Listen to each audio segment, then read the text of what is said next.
là, ça ne va pas, il retourne encore dans l'opposition. Et qui est fou quand on voit ton opportunité aussi louper. Personne ne va louper son opportunité quand on vous voit... êtes d'accord avec l'hypothèse des membres du bureau de parfaitement, je suis d'accord avec eux parce que les gars voient loin. Et ceux qui ne vont pas voir comme ça, c'est eux qui seront perdants. Parce que je pense que ils ont fait une analyse pertinente parce que la Guinée a besoin, je dis bien, la Guinée a besoin d'une nouvelle constitution. Quelqu'un qui est préoccupé des problèmes de la Guinée savent que la Guinée a besoin d'une constitution parce que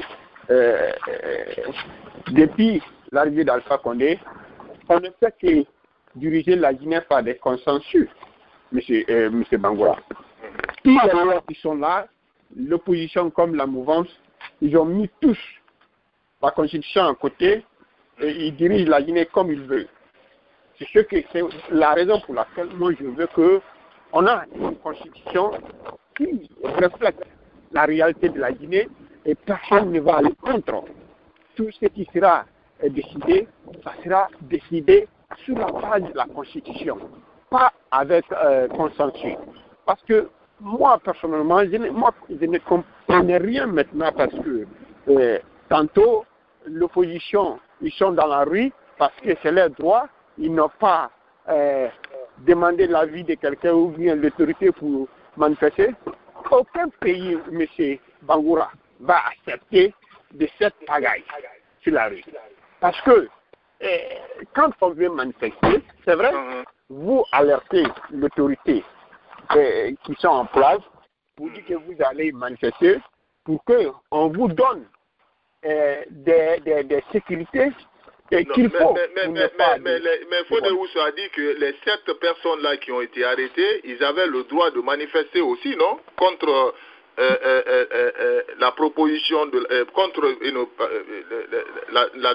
la proposition de la nouvelle constitution, puisque c'est le chef de l'État qui était là, on devrait leur donner cette opportunité de manifester leur position face à la proposition du chef de l'État. Maintenant, pourquoi ils ont été arrêtés? Les 7 personnes-là qui ont été arrêtées, pourquoi ils ont été arrêtés, M. Sidibé? Mais comme Fodéoussou l'a dit, ils ont été arrêtés à cause de leur... je ne sais pas, à cause de... ils ont été arrêtés à cause de la manifestation qu'ils ont effectuée pendant la visite du président de la République. Mais... là où moi j'ai des problèmes, M. Sidibé, on ne doit pas, quand le professeur Alpha Condé va à Kindia, il y a des gens qui sont pour la nouvelle constitution, il doit donner l'opportunité aux autres aussi qui sont contre la nouvelle constitution. Vrai ou faux? Je suis d'accord avec ça. Je suis d'accord avec la manière que vous dites. Mais est-ce que ça va se passer comme ça? J'ai dit non. Ça ne va pas se passer comme vous êtes en train de dire. Vous savez, en Guinée, la violence est dans nos cultures maintenant. Ça fait partie de nos cultures. Et si les gars pouvaient faire sans violence, je dis oui. Mais vous savez que ça ne va pas aller sans violence. Pourtant, on ne doit pas faire manifestation avec la violence. Si c'est pour aller avec banderole qu'on est contre, je pense que c'est leur droit. Si ça a été accordé à eux, si l'autorité avait accepté qu'ils manifestent, parce qu'on ne manifeste pas comme ça parce qu'il faut manifester partout. Quand vous voulez manifester, on doit connaître les normes qui vont manifester et pour pouvoir vous donner la sécurité qu'il faut pour ne pas que ça se déborde. Vous ne pouvez pas vous lever comme ça, on va aller manifester. S'il y a des débordements, qui va prendre pour casser? Tout à fait. Voilà. C'est ça le problème. Sinon, personne n'est contre la manifestation, mais ça va générer de la violence. Ça va terminer par la violence. Qui va prendre pour casser? C'est le gouvernement qui sera accusé. Et ils n'ont pas pris les mesures draconiennes pour pouvoir éviter cette violence. Si c'est pour éviter la violence, je pense que l'opposition n'avait pas le droit de manifester à ces jours. les gars pouvaient attendre un 9 jours pour pouvoir les faire entendre avec le respect des autres. Mais si on doit manifester pour faire la violence, je pense que c'est tout à fait normal qu'on interdit. Et ceux qui veulent qu'on donne droit à ces gens-là, ceux qui veulent envoyer la violence en Guinée. Parce que je vous assure, M. Bangoura, si les deux aujourd'hui vont manifester en même temps, au même lieu, il y aura des violences. Ça, c'est sûr. Il y aura des violences. Ça, c'est sûr. Une dernière question. Oui. Une dernière question. Oui.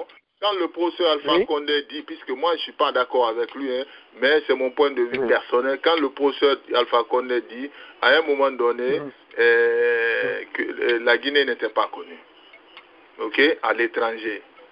Bon, quand on disait la Guinée, on demandait aux gens la Guinée, et les gens pensaient que c'était la Guinée-Bissau et la Guinée équatoriale. Que ce soit à son arrivée, que la Guinée maintenant est connue, et que le droit de l'homme est respecté, et il demande aux ambassadeurs maintenant de se battre pour redonner la vraie image de la Guinée. M. Sylvain, est-ce que vous êtes d'accord avec lui, le professeur? Bon, monsieur, d'une part, je suis d'accord avec lui, d'une part, je ne suis pas d'accord. Quand on dit la Guinée n'était pas connue, voilà, quand on dit la Guinée n'était pas connue, c'est trop dit. C'est trop dit. Voilà, c'est trop dit parce que le président a un peu exagéré. Bon, mais d'une part, je suis d'accord parce que M. Bangoura, à un moment donné en Guinée, la Guinée n'était pas connue internationalement parce que la Guinée était effacée sur scène internationale à cause de leur participation dans la résolution mondiale. Ça, c'est la réalité. Maintenant, au-delà de ça, la Guinée a été toujours connue par le monde entier avec le nom, comme on a un référendum de 28, voilà, c'est 28 septembre, non, ou bien, voilà, la Guinée était connue au référendum qui a adopté la Guinée. L'indépendance. La Guinée était plus connue au temps de Sékou Touré qu'au temps de Alpha Condé. C'est moi qui vous le dis. Non, je ne me souviens pas, mais là où moi je suis un peu d'accord avec Alpha Condé, parce qu'à ce moment, les technologies n'étaient pas tellement développées. Aujourd'hui, le monde est devenu un village. Un village. C'est-à-dire que partout où tu es, tu sais là où on ne peut plus casser quelque chose. À ce moment-là même, la technologie n'était pas connue, développée, mais la Guinée était connue. La Guinée était connue. C'était l'un des pays les plus connus au monde. Sans la technologie. Quand on n'avait pas la technologie, c'est à ce moment-là la Guinée était connue. Alors, Alpha est venu au temps de la technologie. Bon. Je suis d'accord avec vous dans ce sens, mais comme la Guinée est aussi internationalement aujourd'hui, la Guinée est sur la scène internationale aujourd'hui au niveau des dettes ou bien au niveau de la sécurité comme l'ONU. Donc on peut dire que la Guinée est revenue encore, même s'il était un peu perdu, mais on le voit maintenant sur la scène internationale partout où on va. Donc c'est pour vous dire que d'une part le président a exagéré, mais d'une part je suis d'accord avec lui. D'accord. Merci à vous, M. Sidibé. Mettez-vous à mute, chers auditeurs, étoile 68, si vous voulez participer. En tout cas, les gens de Kindia, nous avons pu contacter certaines personnes à Kindia. Ils nous ont donné leur point de vue, qu'eux, ils ne sont pas bêtes pour suivre ces opposants-là qui vont retirer de l'argent à Alpha Condé pour leur propre intérêt et que Kindia est en train de tout faire pour ne pas louper cette opportunité que le président de la République les offre, d'abriter l'organisation de la 61e anniversaire de notre indépendance à Kindia. Le professeur Alpha Condé promet beaucoup d'investissements à Kindia. Alors, les membres du bureau disent qu'ils n'écouteront personne. Ils vont soutenir Alpha Condé dans ce sens jusqu'à ce que ces projets-là soient réalisés à Kindia comme toutes les autres préfectures ont en profité. Alors, est-ce que vous êtes d'accord? Ils ont cité quelques exemples des leaders politiques guinéens qui vont prendre l'argent avec Alpha Condé. Quand ça ne va pas, ils reviennent avec l'opposition, qu'eux, ils ne vont pas se mêler dans ces faux problèmes. Maintenant, ils se battent pour l'avenir de Kindia, chers auditeurs. Alors, selon pendant notre entretien, c'est ce qui est ressorti, c'est ce qu'ils nous ont dit. Alors, est-ce que vous êtes d'accord avec cette hypothèse? C'est pour cette raison que vous avez vu toutes ces bonnes déclarations envers ces différentes personnalités de Kindia, malgré que le Kuntigi n'est pas d'accord, mais eux, ils sont en train de défendre l'intérêt des Kindiaka pour ne pas louper cette opportunité. Alors, ça c'est le cas de Kindia. Cette nouvelle loi, cette nouvelle code civil qui donne le droit maintenant, ne donne pas le droit maintenant à un homme d'épouser une femme sans le consentement de son époux. Vous avez écouté l'imam, ils disent que l'imam de Kipé dit que tous ceux qui ont élaboré cette nouvelle loi iront à l'enfer parce qu'ils sont en train de partir contre la volonté de Dieu. Alors, selon Fodé Oussou, il y a 7 personnes qui ont été arrêtées pendant la visite du président Alpha Condé à Kindia, qui ont été arrêtées, jugées et condamnées à, je crois, quelques mois de prison et 500 000 francs guinéens d'amende, je crois. Voilà, 3 mois de prison assortis, je crois que c'est assorti, et une amende de 500 000 francs guinéens. Ok? Alors, les avocats de ces victimes, je crois que ça s'est passé au parquet général, ont interjecté tout de suite un appel du jugement. On va voir comment cela va se passer. En tout cas, les manifestations sont interdites jusqu'à nouvel ordre, mais on a vu une grande réception qui a été réservée pour le président à Kindia. Je ne sais pas comment qualifiez-vous le comportement du chef de l'État dans ce sens. Je vais dire bonsoir à M. Moustapha Touré. M. Touré, bonsoir. Alors, M. Moustapha Touré, vous m'entendez? Bonsoir à vous. Voilà, je crois que M. Moustapha est un tout petit peu pris. Il est 22h à New York. Je crois que le Ramadan, là, les Touré raméens, voilà. Donc, peut-être il est en train de prier. Alors, par rapport à cette nouvelle loi, moi, je vous ai donné mon consentement. Je crois que c'est un faux débat. Je ne sais pas si vous voulez. Je sais que Alpha Condé ne va pas le signer de toutes les façons, puisque c'est une loi qui n'a jamais eu fait de problème en Guinée. Et chacun pratiquait sa religion sans problème. Alors si on a affaire à des députés qui ne savent pas ce qu'ils doivent faire, voilà, ils n'ont rien à faire là-bas. C'est pour cette raison on doit pousser la CENI-là, demander à cette CENI-là d'organiser les élections législatives. C'est très important, puisque cette assemblée-là, il faut la changer. Il faut la changer parce qu'elle ne se bat pas pour l'intérêt de la Guinée. Quand je vous dis ça, les gens disent non, c'est comme ça, c'est comme ça. Alors, il y a aussi des citoyens, des auditeurs qui nous ont proposé les nouvelles heures pendant le Ramadan. Je ne sais pas si ça va vous arranger, si on peut faire commencer les émissions à partir de 14h30 heure de New York jusqu'à 17h. Si c'est ces heures-là qui vous arrangent, 2 heures de temps, on peut faire cela. On est flexible pour ne pas, puisque les auditeurs ne veulent pas que la radio soit fermée pendant le mois de carême. Mais si vous êtes d'accord avec cette proposition, que nous donnons 2 heures de temps au moins à nos auditeurs pendant le mois de carême, tous les samedis, de 14h30 le soir. Je crois que ça sera, il fera, je crois, 21h à Paris, à ce moment-là, 21h à Paris ou 19h à Paris, et puis 20h, heure de Conakry. Je ne sais pas si ça ne vous dérange pas. On pourra aussi considérer cette option pour voir comment on pourra satisfaire, parce qu'il y a beaucoup de choses qui vont se passer pendant ce mois de carême.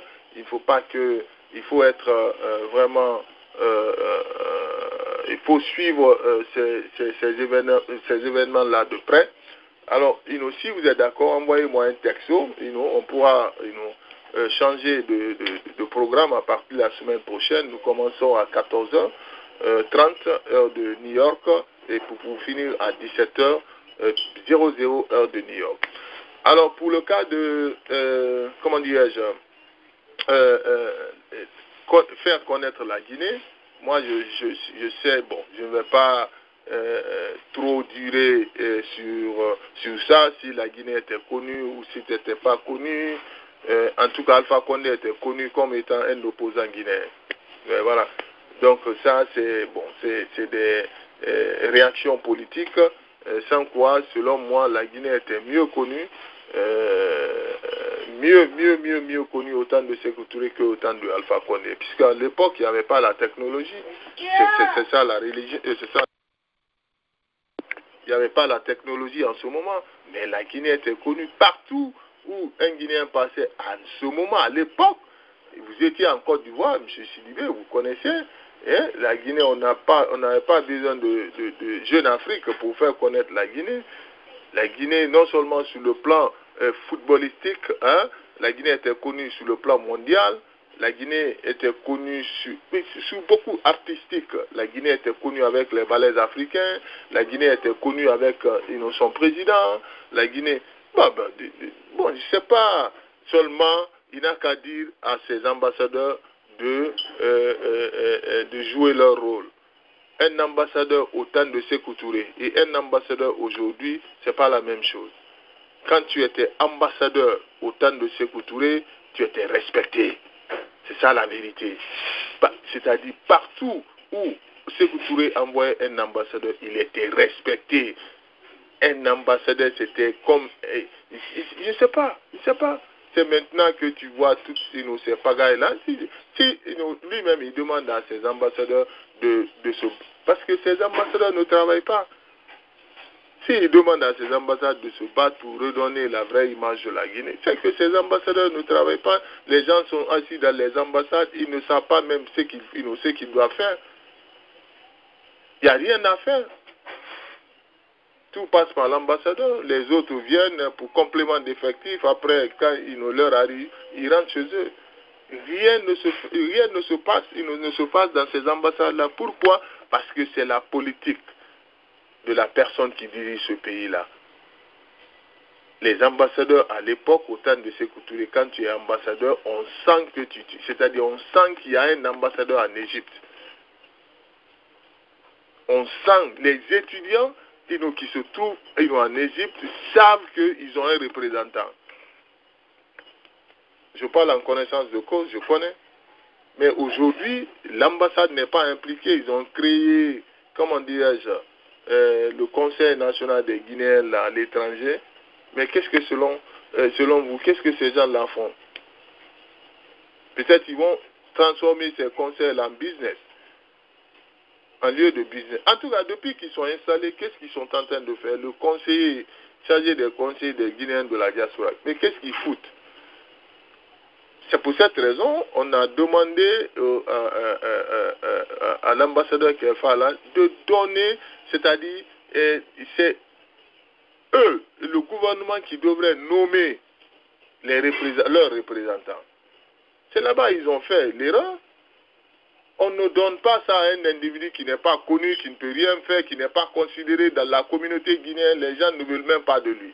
Alors vous lui donnez un poste comme ça, il va continuer à se balader, puis comme ça, rien ne va se passer. Puisque les conseils, nos différents conseils qu'ils ont mis dans les différents États, ça ne marche pas. Ça ne marche pas. Alors on ne peut pas dire que la Guinée est connue, plus connue maintenant qu'avant. Ça c'est un bon exemple. Même les conseils, les représentants les représentants de ces conseils guinéens de la diaspora là ne fonctionnent pas bien. Ils ne sont pas efficaces parce qu'ils n'ont pas la capacité de mobiliser. Donc moi je ne rentre pas dans les débats pareils. Et ce qui reste clair, la Guinée était connue, selon moi, hein, c'est mon point de vue personnel, la Guinée était connue au temps de Sékou Touré que maintenant. Alors, quand Fodé Oussou nous dit que c'est 7 personnes qui ont été arrêtées, bon, Maître Biavogui a interjecté la décision du juge. Vous savez, c'est ce que Damaro a dit, que le système judiciaire guinéen ne fonctionne pas. Ils se sont acharnés contre Damaro. Vous avez suivi cela. Mais Damaro avait raison. Mais quand tu leur dis la vérité, ils vont aller former un comité contre toi. Il faut enlever l'immunité politique de la personne. Tous ces avocats-là sont là, c'est pour quémander de l'argent. Personne ne fait son boulot correctement. Damaro a raison. Personne. Monsieur Bangoura, oui. Je voulais dire un mot sur le cas de M. Fodé Oussou Fofana, si vous me permettez. Quand vous dites que M. Fodé Oussou Fofana, voilà, quand vous dites que M. Fodé Oussou Fofana a dit qu'il y a 7 personnes qui ont été arrêtées au niveau de qui,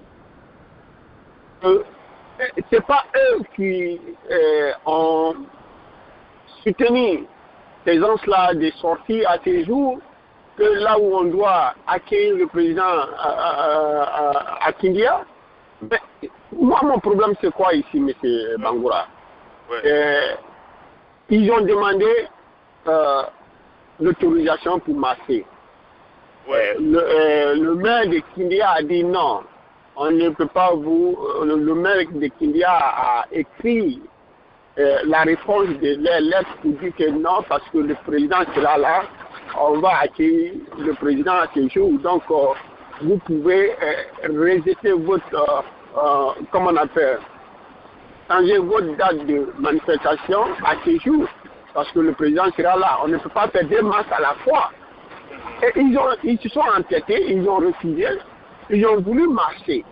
Non mais, quelqu'un qui a violé la loi, quand on les arrête, est-ce qu'il y a des problèmes à cela, M. Bangoura? Moi, je ne vois aucun problème à cela. Le pays est dirigé. Le pays a des autorités. On ne peut pas, on peut pas taper la poitrine en faisant en sorte qu'on ne respecte pas l'autorité en place. Ils ont fait exprès. Ils ont voulu. Ce que moi je vois, à chaque jour bien fait, il y a une organisation qui est née en Guinée, soi-disant contre ou bien une organisation qui défend la Constitution. Rien que la pagaille. Si vous avez même objectif pour défendre la Constitution, pourquoi pas ne pas faire une seule organisation pour pouvoir défendre la Constitution, si c'est ce que vous voulez. Mais ça dit qu'on ne tient pas contre les autres. Tout ce qui veut... Ce que tu veux dire, M. Sidibé, que la manifestation était interdite ce jour-là à Kenya à cause de l'arrivée du président de la République. Oui, la manifestation était interdite. Était formellement interdit à cause de l'arrivée du président Alpha Condé. Ils ont fait exprès pour qu'on les arrête et ils vont dire encore qu'on ne laisse pas les autres, ceux qui sont contre la nouvelle constitution, on ne les laisse pas se manifester. On ne peut pas faire des manifestations à la fois, M. Bangoura. C'est ce que je disais. Cela veut seulement la violence. Ils veulent semer la violence en Guinée. C'est la raison pour laquelle les gars veulent faire tout en sorte pour qu'il y a des cas comme ça pour dire que la Guinée n'est pas un pays démocratique, ou bien la Guinée n'aime pas l'opposition, ou bien la Guinée ne respecte pas sa population. Alors donc, ce n'est pas comme ça même ici. Ça a été fait par exprès, c'est prémédité pour donner une mauvaise image à la mouvance. Ah oui, bien sûr, ça a été bien fait. Ça a été, ils ont bien organisé cette manifestation pour pouvoir donner une mauvaise image à la mouvance en disant que la mouvance ne laisse pas ceux qui sont contre la Constitution manifester leur mécontents. Mais ce n'est pas comme ça. Ok, le jour d'aujourd'hui, si les gars demandent l'autorisation de manifester, si on les donne pas, les gars peuvent crier haut et fort pour dire qu'on ne laisse pas manifester. Mais le jour, là où on doit accueillir le président à Kindia, et vous voulez manifester le même jour. Et quand on les a interdits, ils ont même allé loin en disant que le maire veut ou il ne veut pas, et ils vont aller manifester. Au même stade, là où on doit accueillir. Où allons-nous avec cette pagaille, M. Bangoura? On est dans une république ou bien on est dans la jungle? Voilà, il faut que l'État montre que le pays est géré. On ne peut pas laisser les gens venir n'importe comment et n'importe quand. Les avocats des différentes victimes ont interjecté l'appel, la décision du procureur, ou non, du juge. Je crois qu'ils vont faire un appel et puis on va... Voilà, ça c'était selon le vice-président de l'UFDG, M. Fodé Camara. Voilà, il dit que vraiment que c'est nulle part dans le monde.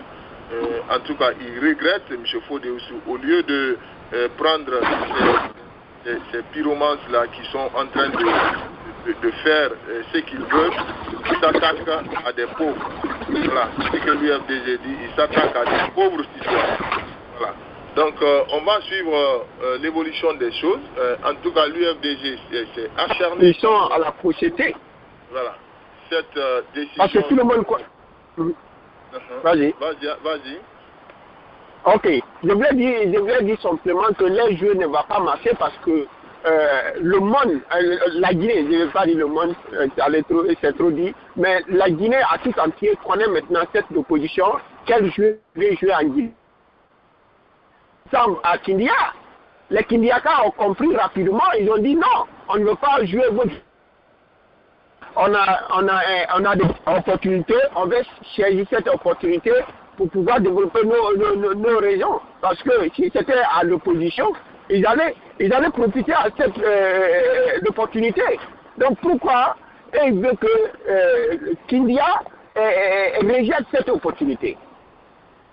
Ouais. Voilà l'exemple, M. Bangoura, pour dire que la Guinée connaît maintenant l'intention de cette opposition guinéenne. Le jeu ne va pas marcher.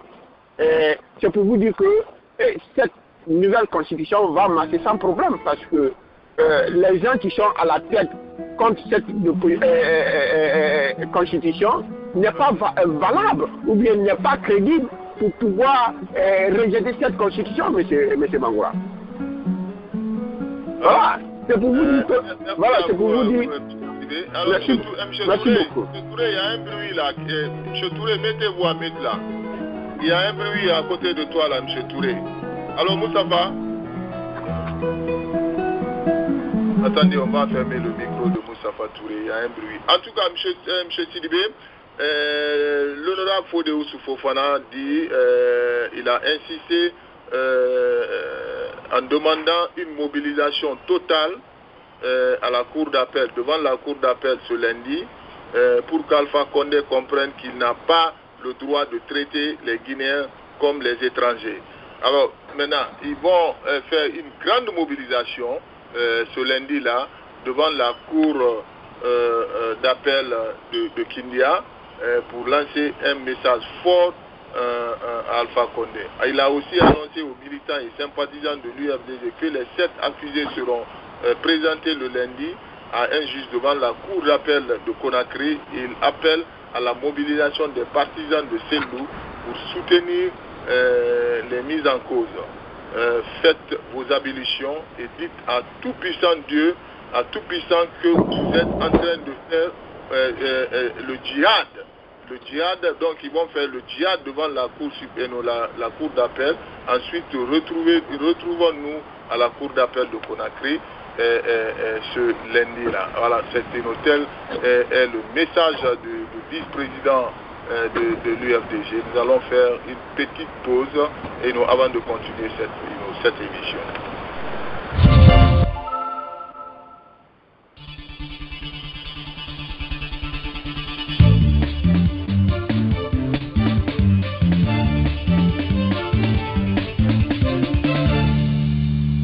Voilà, encore une fois, bienvenue dans ce grand débat politique de tous les samedis. Et voilà, nous allons continuer. En tout cas, ça, c'était un appel de Fodéoussou à tous les militants de l'UFDG pour ce lundi devant la cour d'appel de Conakry, dont les 7 personnes qui ont été accusées pendant la manifestation interdite à Kindia, ils seront jugés à Conakry ce lundi. Voilà, c'est comme ça se passe. Nous allons suivre l'évolution de cette affaire avec la cour d'appel de Conakry. Ok. En ce qui concerne la polygamie, nous allons toujours continuer. Faites l'étoile 61 si vous avez des questions par rapport à cette affaire de monogamie et polygamie. En tout cas, le professeur Alpha Condé n'a pas signé d'abord, ça se trouve sur sa table. C'est le bon moment de vous faire entendre avant la signature de cette nouvelle loi, puisque cette proposition de choix nous vient du professeur Alpha Condé. C'est lui qui avait demandé, puisque dans la première loi, la polygamie était interdite. Quand le dossier est venu sur la table du président, il a rejeté. Il dit que lui, il préfère que le choix soit donné aux gens.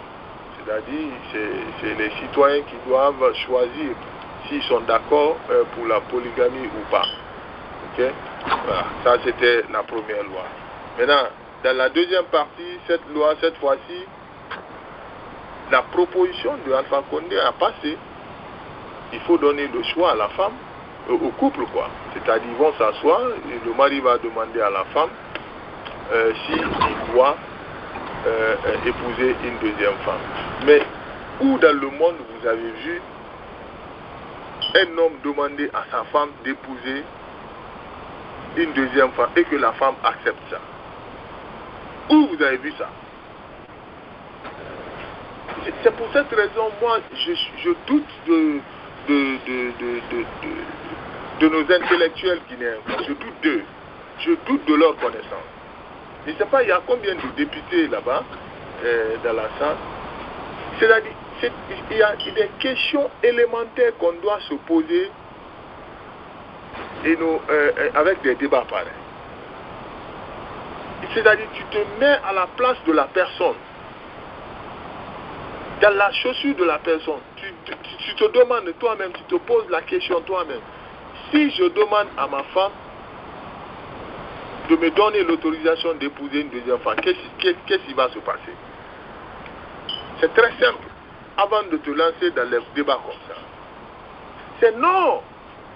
Aucune femme au monde ne va accepter que son mari épouse une deuxième femme.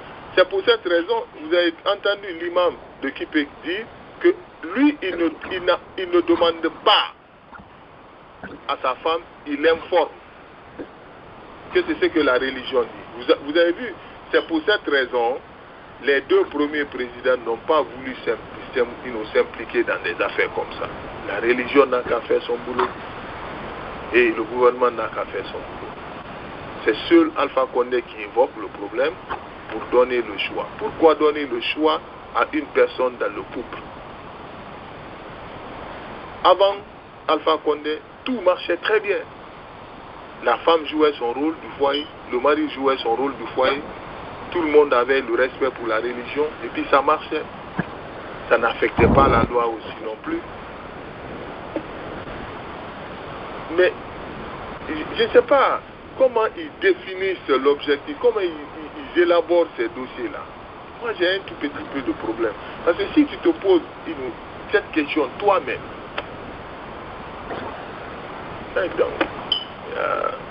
si maintenant cette monogamie deviendra désormais un principe à respecter, dans tous les couples, on ne sait pas. On ne sait pas, en République de Guinée. Sauf si la femme accepte que son mari il nous prenne une seconde femme. Maintenant, cette loi va être transmise devant le président de la République. Et on va voir ce que Alpha Condé va dire. Mais moi, je crois que c'est un faux débat. Je vous ai dit que c'est un faux débat et je l'assume. Parce que avant, tous les pères de famille épousaient 2 femmes, 3 femmes. Ils savaient que c'était interdit avec la Constitution. Mais comme c'est la religion qui rentrait en jeu, personne ne le disait, personne n'en parlait. Parce que 95% de nos musulmans, personne ne disait rien. Et ça marchait.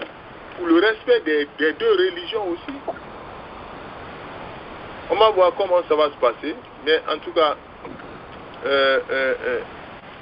le dossier se trouve sur la table du chef de l'État. On va lui lancer un message tout à l'heure avant de fermer cette émission. Moi, je crois que le professeur Alpha Condé doit revoir encore sa copie.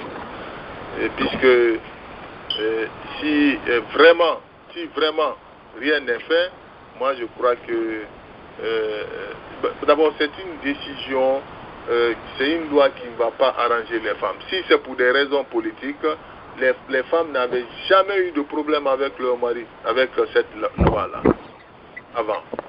Mais aujourd'hui, il ne faut pas évoquer, il ne faut pas amener les problèmes là où il n'y en a pas, quoi. Moi, je crois.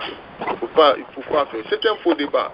De toute façon, on va continuer. Faites étoile 61 avant de fermer cette émission. Mais par rapport au timing, si vous êtes d'accord avec 14h30 heure de New York et de Washington jusqu'à 17h, pour donner 2 heures de temps aux auditeurs pour ne pas fermer la radio pendant le mois de carême, envoyez-moi un texto sur mon messenger. On va le faire, et puis voilà, pour ne pas que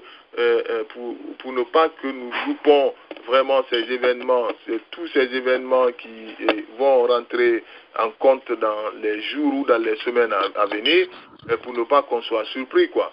Ok, nous allons suivre l'évolution des choses à partir de Conakry. Voilà, du côté de Londres, je crois que Madame Ba, elle est prête. Madame Ba, bonjour. Monsieur Bangoura, comment allez-vous? Oui, ça va très bien. Vous allez bien? J'espère que le Ramadan a bien commencé, hein? Oui, ça a bien commencé. C'est nous, les Bangoura, on a même fait 2 jours avant. On a commencé 2 jours avant. On ne mange pas. Ouais. Pas de problème. Dieu merci, il n'y a pas de caméra cachée. Donc, on va remercier. Sinon, aujourd'hui, je vais te mettre dans le même sac qu'Alpha Condé. En tout cas, c'est bien. Pour l'air, moi, en tout cas, ça m'arrange parce que si vous dites à 21h, ça veut dire vraiment, je viens tout juste de déjeuner, je suis en forme. Oui. C'est ceux qui vont commencer à 14h, là, comme les Diallo, les Camara, là, qui à 14h déjà aux États-Unis, je ne pense même pas s'ils ont le réseau. On vous dit qu'ils n'ont pas de réseau, sinon moi, ça m'arrange. Il n'y a pas de problème pour ça. Monsieur Bangoura, je suis d'accord avec vous. Hein. D'abord, permettez-moi de dire bonsoir à votre auditoire. Oui. Cette question de polygamie, je vois que ça prend de l'ampleur. Oui. Surtout sur les réseaux sociaux, sur nos débats. Monsieur Bangoura, c'est du faux débat. C'est un vrai faux débat. Ce sont en Guinée, ces députés d'abord périmés qui sont à l'Assemblée, de 1. Ils ne savent même pas ce qu'ils sont en train de faire ou de dire là-bas. Donc, moi, d'abord, je ne les prends même pas en considération. Et je pense qu'aujourd'hui, si on veut arranger la femme, le problème se trouve ailleurs. C'est-à-dire essayer de voir comment on peut punir les violences conjugales, qu'on parle de l'équité. Je pense que les femmes ont trop de problèmes aujourd'hui qui n'est pas la polygamie, surtout dans notre société. Et cette loi, d'abord, je vais vous dire que ce n'est pas une loi qui va se faire après le mariage, c'est avant le mariage. Je pense que c'est le même système au Mali ou au Sénégal, où ils disent que vous mariez sous le régime polygame ou sous le régime monogame. Donc, c'est un truc, comment on appelle ça, c'est une décision. Si vous avez votre épouse, vous dites à votre épouse que bon, on va se marier à une condition. Au Mali, je sais que j'ai tellement vu ces débats pareils, où beaucoup de couples, ils disent carrément à la femme que on va se marier sous l'égide, comment on appelle ça, polygame, au cas où si vous ne faites pas d'enfant ou bien s'il y a une situation maladie, je préfère vraiment, toujours vous garder. Donc c'est comme ça se passe au Sénégal. Je pense. Je pense que c'est comme ça que ça se passe au Sénégal. Et à chose qu'on appelle ça, au Mali, 100%, ils ont comme Alpha Condé l'a proposé, c'est le choix sous le régime monogame ou bien sous le régime polygame. Mais ça se passe avant le mariage. Donc, c'est le moment où vous asseyez, vous discutez. Et beaucoup de croyez-moi que c'est vrai, il y a beaucoup, au Mali par exemple, c'est parce que la culture elle est forte, il y a beaucoup qui passent sous le régime polygame, hein, où le monsieur est menace, il dit bon, voilà, c'est toi qui veux un mari ou bien c'est toi qui veux un foyer. Moi, je ne peux pas te dire qu'on va se marier sous le régime monogame et que arriver, comme on appelle ça, tu ne fais pas d'enfant ou bien il y a un problème de maladie et que tu vas me dire que je ne vais pas épouser une deuxième femme. Donc, dans ce cas, on laisse, on va simplement, on n'a pas besoin d'aller à la mairie. On va chez les imams, eux là-bas, le régime, il n'y a pas de monogame ou polygame là-bas. Donc, ce n'est pas parce que ce sont des lois qui ne marchent pas.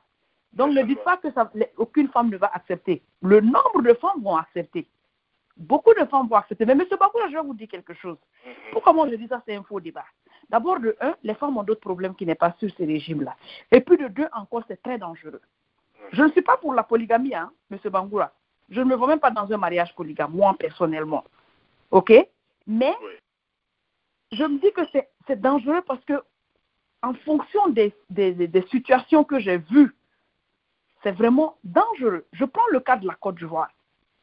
En Côte d'Ivoire, ce régime, il est interdit. Mais cela n'empêche pas les hommes de qu'est-ce qu'ils font? Ils marient une deuxième femme, une troisième femme, sans passer par la mairie, parce qu'ils ont déjà un mariage avec la première. Et puisque la mosquée a compris ça, la mosquée aussi, les musulmans aussi, à leur tour, qu'est-ce qu'ils ont fait? Ils se sont battus pour légaliser les mariages, célébrés dans les mosquées. Aujourd'hui, en Côte d'Ivoire, quand vous partez vous marier, même si c'est avec votre 10e femme, on vous donne un certificat de mariage. Et ce certificat de mariage vous couvre. Et M. Bango, je vais vous dire pourquoi encore c'est plus dangereux. Parce que ce sont des trucs que j'ai vus de mes propres yeux. J'ai des amis dans mon entourage, je peux dire 80% des femmes qui sont